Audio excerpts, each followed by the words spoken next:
अस्सलाम वालेकुम स्टूडेंट्स, कैसे हैं आप? सब खैरियत से हैं? वालेकुम अस्सलाम वरहमतुल्लाहि वबरकातुहू। सर शुक्र अल्लाह का, आप सुनाएं। अल्लाह का करम है, तबीयतें ठीक हैं। क्या हो रहा है? जी अल्लाह का शुक्र सर अल्हम्दुलिल्लाह, जी, आप मगरिब सुनाएं की ठीक नमाज है। पढ़ के आए हैं और क्लास ऑन कर ली है। अच्छा, हाँ, नमाज पढ़ के आए हो? क्लास ऑन कर ली है? अच्छा, आज हमारी सेकंड लास्ट क्लास है, ये लास्ट क्लास है? सेकंड सर लास्ट क्लास है लास्ट आज। है। तो लास्ट। अच्छा, अभी चेक कर लेते हैं। ये कैसे हो गया? आज लास्ट क्लास कैसे हो गई? मेरे ख्याल से तो सेकंड लास्ट क्लास है। सर क्योंकि काफी ज्यादा। अटेंडेंस निकाले ना सर, अटेंडेंस निकाले पता लग जाएगा। 5 दिए हैं, 1 2 3 4 5 6, छठी क्लास आज।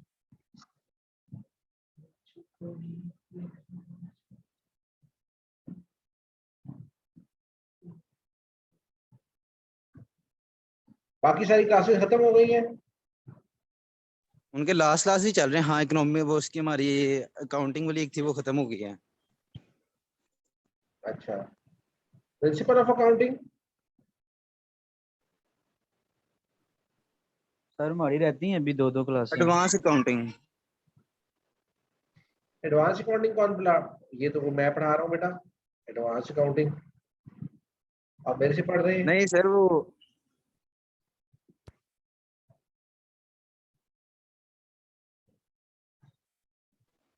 5 सर क्लासें हैं, मैथ्स यहाँ की छठी खत्म हो क्लास गई है। हैं।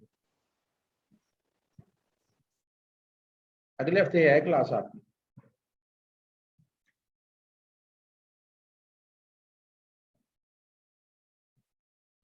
ये ना, अगले हफ्ते ये भी क्लास सर है। आपकी सेकंड लास्ट हुई है। सेकंड लास्ट है ना, तो लास्ट क्लास है भी पड़ी हुई।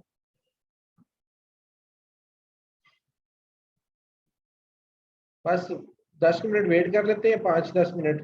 स्टूडेंट आ जाए, 4 स्टूडेंट आ पाए हैं, और फिर हम इसको स्टार्ट करते हैं क्लास को। ठीक है ना? आज नया टॉपिक करना है, और नया टॉपिक जो है वो हमने थोड़ा डिटेल में करना है, इसलिए ज़्यादा स्टूडेंट्स की मौजूदगी ज़रूरी है। मैसेज कर दें अपने क्लास फेलोज को ताकि आ जाएं और हम लोग इसको स्टार्ट करें। ओके सर जी।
स्टूडेंट्स किसी को मैसेज किया है? कोई और बंदा आया ही नहीं है हमारी क्लास में, ऐसी क्या बात हो? सर मैसेज किया लेकिन रिप्लाई नहीं आया अभी तक। अच्छा, क्या कर रहे हैं सारे?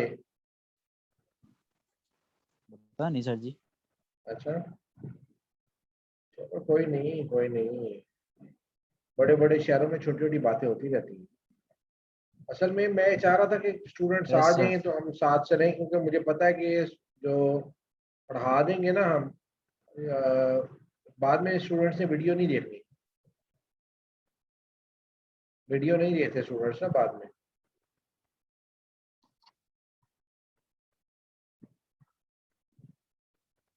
तो खैर चलो कोई बात नहीं, फिर भी अब हम स्टार्ट कर लेते हैं फिर। चलें जी, आज का जो टॉपिक हमारा स्टार्ट होना है ना, वो हमने आज से स्टार्ट करना है ग्रुप अकाउंट्स। ग्रुप अकाउंट्स को अगर हम सिंपल अल्फाज में मैं अगर डिफाइन करूं, तो ग्रुप अकाउंट का मतलब ये है कि कुछ कंपनीज को मिला के तो उनकी इकट्ठी अकाउंटिंग की जाए, तो that is main age group accounts. ठीक है जी, मेंटेन किए जाए इकट्ठे। अब ये तो हो गई एक छोटी सी सरसरी सी इसकी डेफिनेशन, इंट्रोडक्शन आप समझ लें इसको। लेकिन क्योंकि हम स्टैंडर्ड्स कर रहे हैं, स्टैंडर्ड्स के साथ साथ हमने इसने अब एडवांस लेवल पे अकाउंटिंग कर रहे हैं, तो इसमें ग्रुप अकाउंट्स जो है वो ऑब्वियसली फिर हम एडवांस लेवल की चीज समझेंगे और करेंगे। अब जैसा कि आपको पता है कि बहुत सी कंपनीज ऐसी होती हैं कि जो कि बहुत बड़ी हो जाती हैं, उनका साइज काफी बड़ा हो जाता है, और ऑब्वियसली वक्त के साथ साथ कंपनी जो है वो दे डाइवर्सिफाई। डाइवर्सिफाई का मतलब ये है कि वो एक कंपनी पे जो मैनेजमेंट है इंसार नहीं करती, वो डिफरेंट फील्ड्स के अंदर, डिफरेंट जो सेगमेंट्स हैं उसके अंदर एंटर कर जाती है। अब डिफरेंट सेगमेंट्स में भी एंटर कर जाती है, प्लस ये कि वो अपने ही सेम सेगमेंट की दूसरी कंपनीज को भी एक्वायर कर जाती है। उससे ये होता है कि दो तरह की चीजें होती हैं। एक ये कि नया सेगमेंट भी एक्सप्लोर हो जाता है, दूसरा ये कि अगर वो अपनी सेम इंडस्ट्री के अंदर जो है वो एक्वाजिशंस कर लेती हैं दूसरी कंपनीज को, तो एक तो कंपटीशन कम हो जाता है, लेकिन दूसरी तरफ उनका जो कस्टमर बेस है वो भी बहुत बढ़ जाती है, जिसका ये बहुत ज्यादा फायदा उठाते हैं। अब आपको थोड़ा थोड़ा समझ आ गया होगा हम करने क्या लगे। हम करने ये लगे हैं कि एक मेजर ग्रुप है, एक ग्रुप ऑफ कंपनीज हैं, उस ग्रुप ऑफ कंपनीज के अंदर एक पेरेंट कंपनी होती है, और उसके अलावा जितनी भी छोटी छोटी कंपनीज हैं they are managed by that parent company. अच्छा, इसको क्या कहेंगे? एक पेरेंट कंपनी है और उसके साथ उसकी सब्सिडरीज है। अब एक बड़ी कंपनी है and that owns subsidiary companies, यानी कि छोटी छोटी कंपनीज में उसको ओन करती है, या ओन करती है, या वो 50% से ज्यादा का शेयर उन कंपनीज के अंदर एक्वायर कर लेती है, और उसके बाद कंट्रोलिंग अथॉरिटी उसके पास आ जाती है। Control according to IFRS 3 and IAS 27, control is the power to govern the financing and operating policies of an entity so as to obtain benefits from its activity. Means कि जब भी आपने कोई company acquire करनी है, तो उसको acquire करने के बाद आपका मकसद क्या होगा? ऑब्वियसली प्रॉफिट मेकिंग मकसद होगा आपका। और अगर आपने कोई कंपनी एक्वायर की, प्रॉफिट नहीं हो रहा, तो आप उस कंपनी को क्यों एक्वायर करेंगे भाई, जो आपको प्रॉफिट नहीं कमा के देती। Normally control is assumed to exist when the parent company acquires majority number of ordinary share capital, but according to the above referenced accounting standards, control exists when any of the following situation crops up. अब होता क्या है कि एक listed company है और उसका जो कैपिटल है या स्केल है वो काफी बड़ा है। अब एक छोटी लिस्टेड कंपनी है, मींस कि उसका कैपिटल पहली लिस्टेड कंपनी से काफी कम है। अब होगा क्या कि जो बड़ी कंपनी है वो छोटी कंपनी के मोर देन 50% शेयर्स अगर खरीद लेती है तो उसके पास वोटिंग राइट्स तो ऑब्वियसली आ ही जाएंगे। और पहला सिनेरियो भी हमारा कंप्लीट हो जाता है, has own more than 50% of the voting rights of the subsidy company, each ordinary share capital has one voting right. ठीक है जी, 50% से ज्यादा शेयर खरीद लिए तो वोटिंग राइट उसके पास बहुत ज्यादा आ गए, 50% से ज्यादा आ गए। और आपको पता ही है कि एक शेयर कैपिटल का जो एक शेयर होता है, हर शेयर के पीछे जो है वो एक वोटिंग राइट मौजूद होता है उसके मालिक के पास। Has power over more than 50% of the voting rights of subsidiary company by virtue of agreement with the other shareholders of it।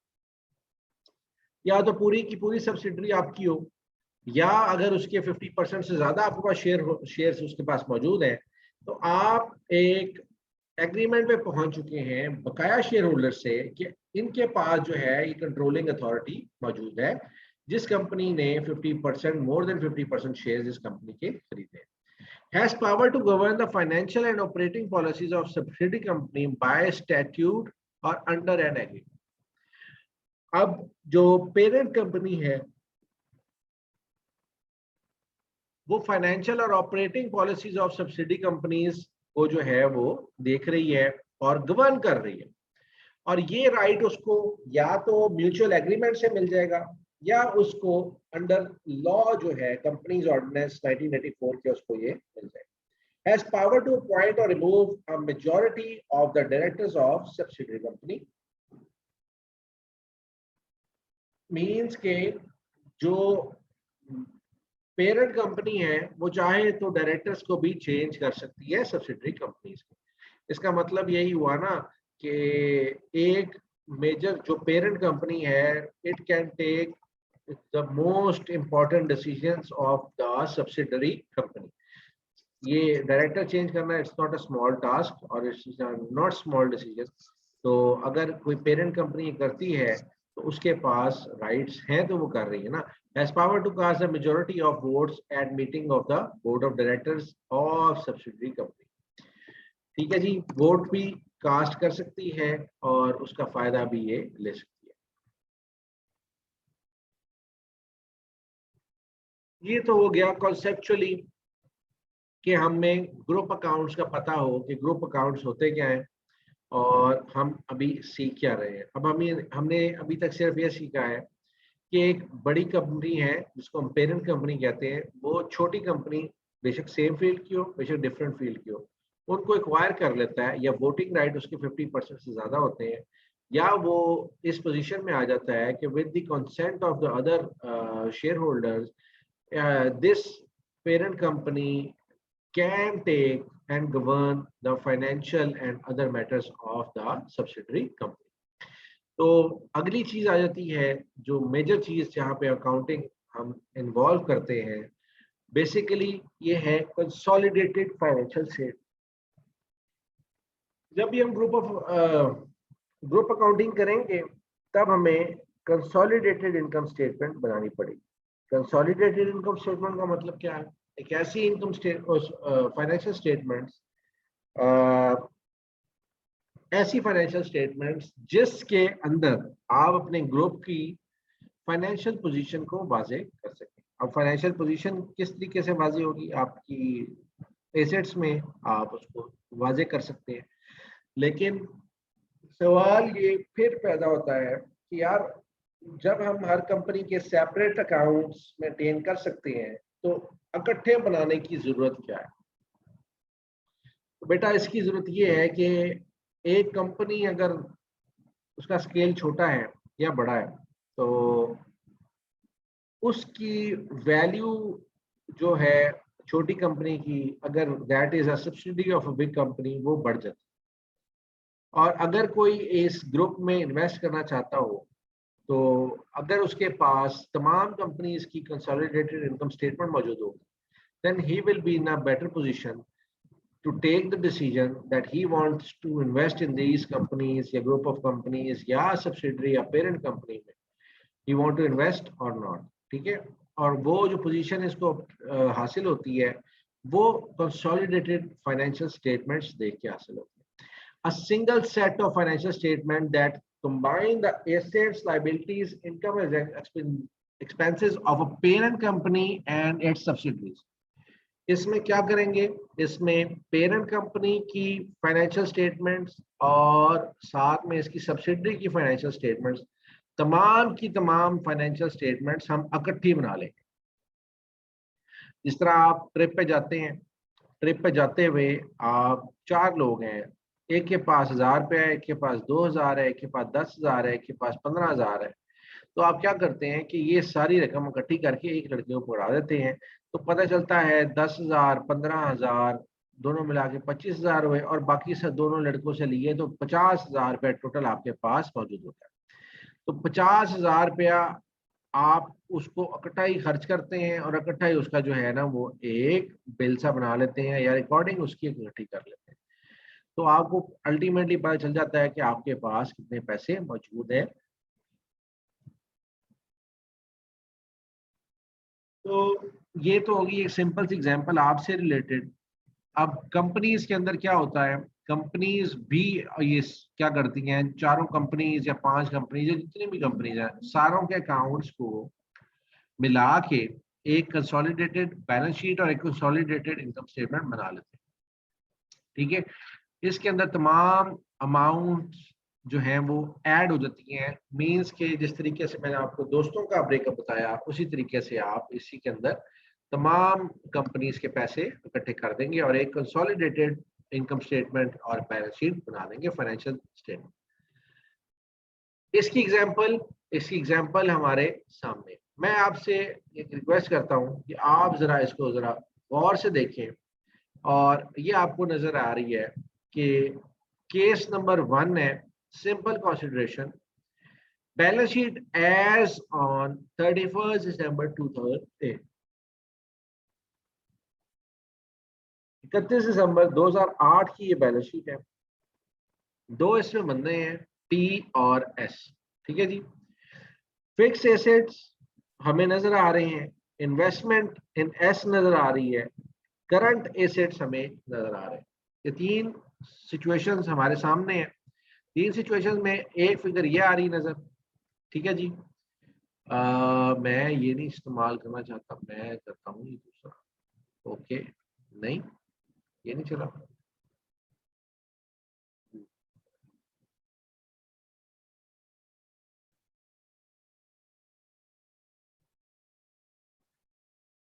Close हो जा सिम। अच्छा जी,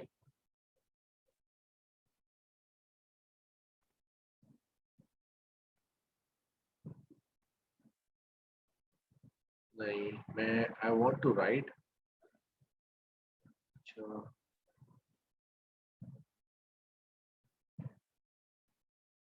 ये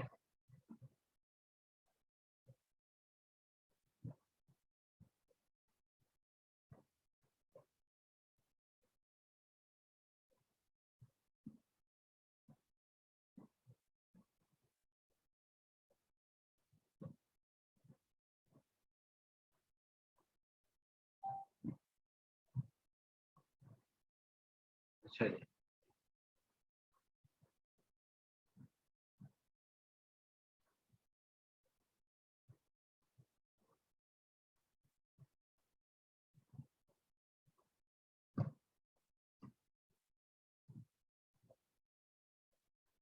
जी तो फिक्स एसेट्स हैं जी 1000 के। उसके बाद हमें नजर आ रहा है पी कंपनी एक है और ए कंपनी है एस। ठीक हो गया जी, ये 2 डिफरेंट कंपनीज हैं। पी जो है वो पेरेंट कंपनी है और एस जो है कंपनी वो सब्सिडरी कंपनी है। इसमें जो पहली आइटम हमें नजर आ रही है वो फिक्स एसेट की है। आप ये देखिएगा, ये जो बैलेंस शीट हमें नजर आ रही है, सिंपल कंसोलिडेशन हो रही है यहाँ पे। बैलेंस शीट एज ऑन 31 दिसंबर 2008, 2008 की 31 दिसंबर को एक कंसोलिडेशन जो है वो टेक प्लेस कर रही है। फिक्स एसेट्स है जी इसके 1000 के, पी के, और एस के जो है वो 400 के आपको फिक्स एसेट्स नजर आएंगे। सेकेंड जो आइटम है that is investment in S. Investment in S जो है वो, अब गौर से देखिएगा, ये सबसे इंपॉर्टेंट चीज जो है ना वो इन्वेस्टमेंट इन एस है, जो हमारे समझने की बात है, और जो समझने की चीज है वो इन्वेस्टमेंट इन एस। क्या मतलब है इसका कि पी कंपनी है, पी ने एस में 500 रुपए या जो है वो इन्वेस्ट किया हुआ। अब परेशान बिल्कुल नहीं होना, जरा गौर से इसको देखना है, समझने की कोशिश करना। फिक्स, अभी हम सिर्फ पी की बैलेंस शीट को देख रहे हैं। पी के अंदर 500 रुपीज जो है उसने इन्वेस्ट कर दिए हैं इसके अंदर। ऑब्वियसली आप किसी चीज में इन्वेस्टमेंट करते हैं तो दैट बिकम्स योर एसेट। हाँ, वो कैपिटल भी होता है एक तरह का, लेकिन यहाँ पे अगर एक कंपनी दूसरे में इन्वेस्ट कर रही है तो that will consider the other company as its asset. Current asset इसके हैं जी 400 रुपीज के, 400 रुपए के ये एसेट है, टोटल बैलेंस शीट बन जाती है 1900 रुपए। अब ऑब्वियसली हमें पता है assets is equal to liabilities plus owner equity, तो 1900 रुपए के जहां पे एसेट खड़े हैं वहां पे लायबिलिटीज और ऑनर इक्विटी भी जो है दूसरी साइड पे वो 1900 ही होनी चाहिए। तो शेयर कैपिटल हमें बताता है कि 1200 का शेयर कैपिटल है, और उसके बाद रिजर्व जो है वो 500 के है। याद रखिएगा, जो रिजर्व्स होते हैं ये क्या होता है कि आपके प्रॉफिट में से शेयर होता है जो आप रिजर्व में ट्रांसफर कर देते हैं, और this is a part of your share capital समझ लें, या आप इसको एज एन इक्विटी समझ सकते हैं। ये मालिकान का ही पैसा है जो कि सेपरेटली आपके पास मौजूद है। तो शेयर कैपिटल 500 हमारे पास नजर आ रहा है, सॉरी रिजर्व जो है हमें 500 नजर आ रहा है, शेयर कैपिटल है 100। तीसरी चीज है करंट लायबिलिटीज। पेरेंट कंपनी की करंट लायबिलिटीज 200 की मौजूद। अच्छा जी, अब हमारे से उसका रिक्वायरमेंट क्या है? The parent company P acquired 100% shares of subsidiary company S on 31 दिसंबर 2008। जनाब 31 दिसंबर 2008 को पी ने एस को खरीद लिया। अब वो कैसे खरीदा है? ठीक है जी, 31 दिसंबर को prepare the consolidated balance sheet as on the same date. अब यहाँ पे जो समझने की चीज है, एस को देखिए, एस की एसेट्स टोटल कितने हैं? 400 प्लस 200, टोटल एसेट आ गए इसके 600। 600 रुपए के इसके टोटल एसेट आ। यहां तक मुश्किल तो नहीं बच्चों? जी स्टूडेंट्स, यहां तक मुश्किल तो नहीं? जवाब जरूर दिया करें बेटा। No sir. यहां तक आसान है, समझ आ गई है? जी अब्दुल सर, समझ हनान, आ रही है। अनान आपके सर आपको बहुत ज्यादा मिस कर रहे हैं। आप आजकल बात नहीं कर रहे कुछ भी। पिछली क्लास में भी आप जो है वो खामोशी से निकल गए थे। वामिक भी जो है वो ज़हनी तौर पे गैर हाजिर है यहाँ से क्लास में से। नहीं सर, मेरा ना एक्चुअली आज इंटरनेट का बहुत ज़्यादा इशू है। अच्छा, जी सर, मोहब्बत है सर आपसे। मोहब्बत है इसलिए जवाब ही नहीं देते हैं? नहीं सर, मैं क्लास में हूँ तो ज़रूर जवाब देता हूँ आपको। तो चले अभी मेरे साथ कन्वर्सेशन करें। मैं आपको ये बता रहा था कि अभी जो हमारे पास दो फिगर्स नजर आ रही हैं, फिक्स एसेट्स की 400 नजर आ रही हैं एस की, और करंट एसेट्स में हमें 200 नजर आ रहा है। तो टोटल अगर हम देखें तो ये 600 हमें नजर आ रहा है। लेकिन इसके अगेंस्ट 500 जो है वो इन्वेस्टमेंट हुई हुई है। किसके अंदर? एस के अंदर। पी ने 500 की इन्वेस्टमेंट की है और कंपनी की खरीदी है कौन सी? एस को। तो 500 देके 600 की चीज खरीद सकते हैं ये? Is it possible?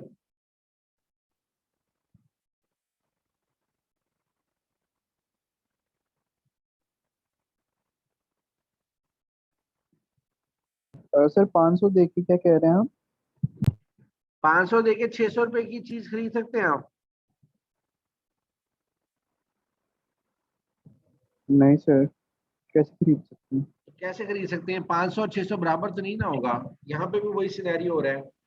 तो पूरी बैलेंस शीट देखें जरा, आपको आइडिया होगा। गौर करें जरा।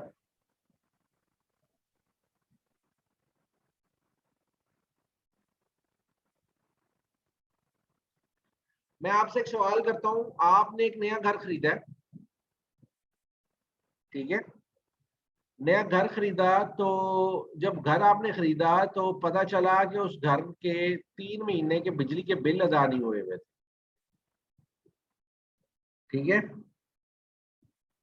तो या आपने गाड़ी खरीदी तो पता चला उसके 2 साल के टोकन नहीं लगे हुए थे, तो आपने क्या किया, आपने टोकन के पैसे भी दिए, आपने घर जो खरीदा था उसके बिलों के पैसे भी दिए।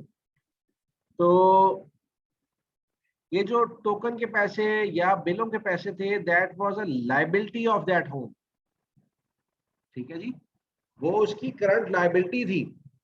या सपोज मैं कोई नया बिजनेस खरीद लेता हूँ, बिजनेस खरीदता हूँ तो मुझे वो कहते हैं कि जनाब सर हमारा जो है ना प्रॉफिट इतना आता है, हमारी कंपनी के एसेट इतने हैं, आप जब हमें खरीद ही रहे हैं तो हम आपको बता दें कि हमने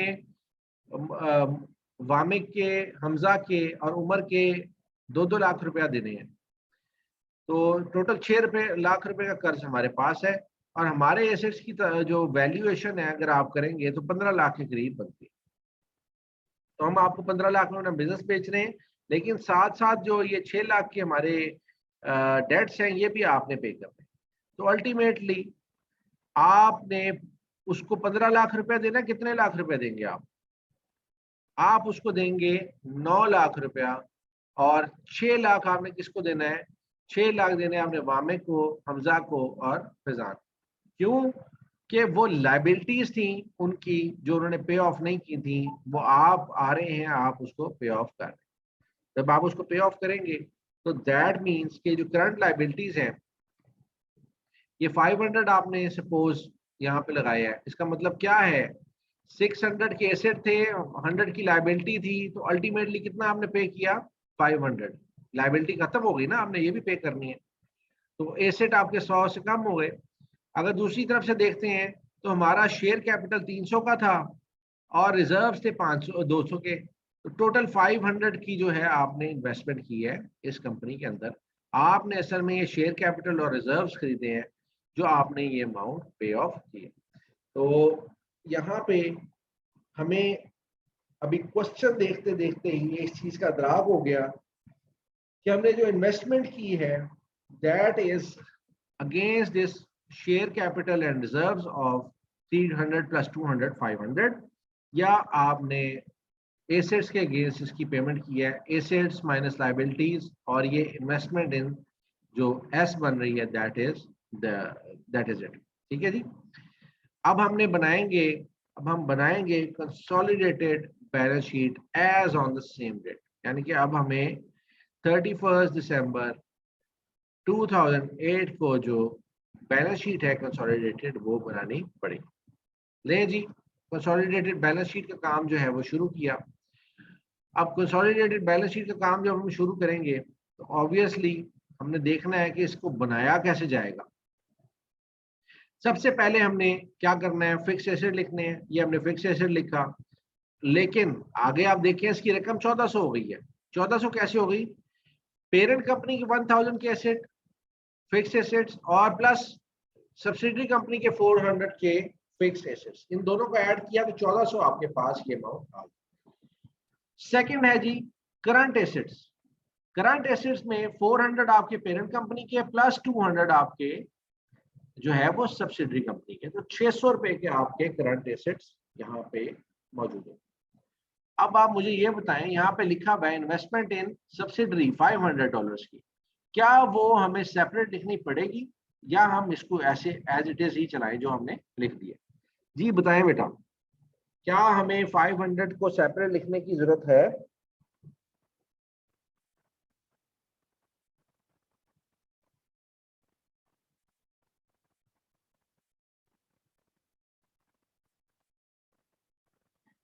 जी बेटा, क्या हमें 500 को सेपरेटली लिखने की जरूरत है यहाँ पे? और कोई तो बोल दो, और किधर सो गए सारे? नहीं सर जी, क्यों मेरा नहीं जरूरत ख्याल नहीं है। है, वो वजह क्या है?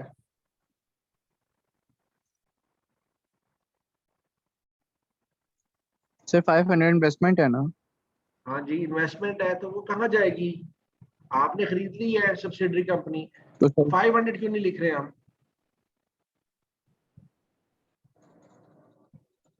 इकट्ठा लिख के, इकट्ठा इकट्ठा ही कैसे करके लिख लिखेंगे? दें सर इसको। इकट्ठा कैसे करके लिखेंगे? आपको सर्दी लग रही है, इकट्ठा करके लिखेंगे है? नहीं सर, इकट्ठा नहीं लिखना, अलग लिखना है। अलहदा क्या, वो गर्मी लग रही है ज्यादा, अलहदा अलहदा हो गई? क्या वजह क्या है इकट्ठा करके लिखे ना इकट्ठा करके लिखे?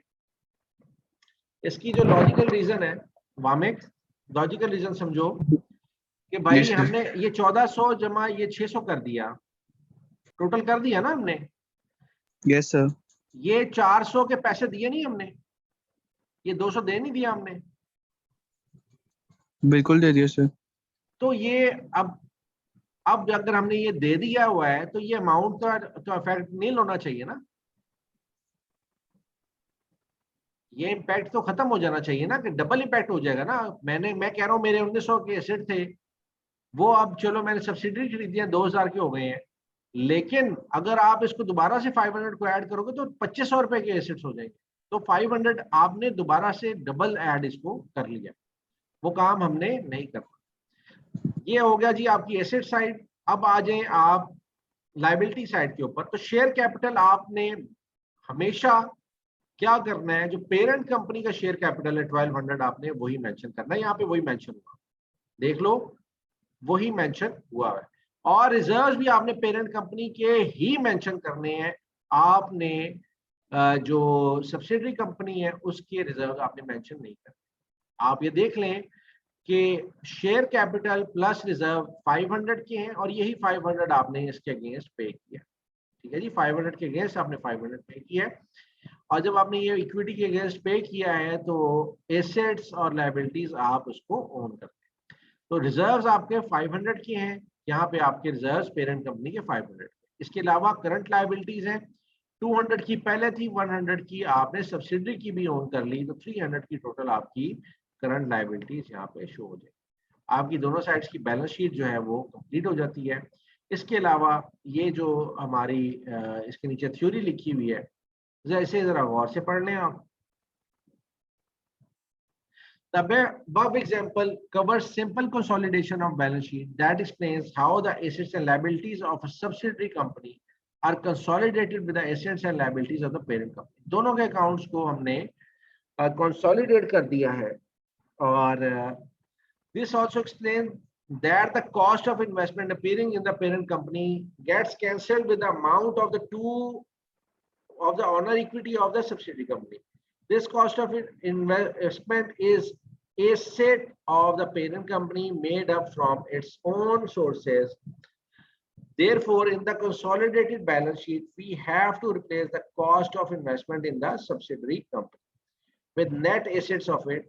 The only care is to be taken is to consolidate all assets and liabilities individually. And remember, do not confuse why we are not consolidating the ownership equity of the subsidiary company in the parent company owners equity. हम वो कह रहा है कि ultimately and पे कि आपने इस चीज को याद रखना है कि हमने सिंपली ये याद रखना है एट द एंड कि हमने शेयर कैपिटल और रिजर्व्स को यहाँ पे ऐड नहीं कर देना, सिर्फ हमने पेरेंट कंपनी के शेयर कैपिटल और रिजर्व्स को शो करवाना है। हमने जो सब्सिडरी कंपनी है उसको ऐड नहीं करना। क्या कह रहा हूँ, उसको ऐड नहीं करना। यहाँ तक हो गया जी आपका क्या कहते हैं एग्जाम्पल। अब एक केस नंबर 2 है, इसको हम जो है वो थोड़ी देर में देखते हैं। केस नंबर 1 था, इसमें हमने सिंपली ये किया है कि we have prepared a consolidated bank balance sheet as on the same date. इसमें हमने बैलेंस शीट बनाना सीखी है कि कौन कौन सी अमाउंट्स को हमने ऐड करना है। अब यहाँ पे देख रहे हैं कि जब हमने इन्वेस्टमेंट की है तो उसके अगेंस्ट हमारा शेयर कैपिटल और रिजर्व जो है वो भी इक्वल है, 500 दोनों ईच है। तो हमने अपनी बैलेंस शीट भी इक्वल बना ली। अब ये केस नंबर 1 था जब आप कंसोलिडेशन करते हैं। केस नंबर 2 जो है, अगर आपकी गुडविल वहां पे मौजूद हो तो हमने किस तरीके से इसकी कंसोलिडेशन करनी है वो हम नेक्स्ट सेशन में जो है वो देखेंगे।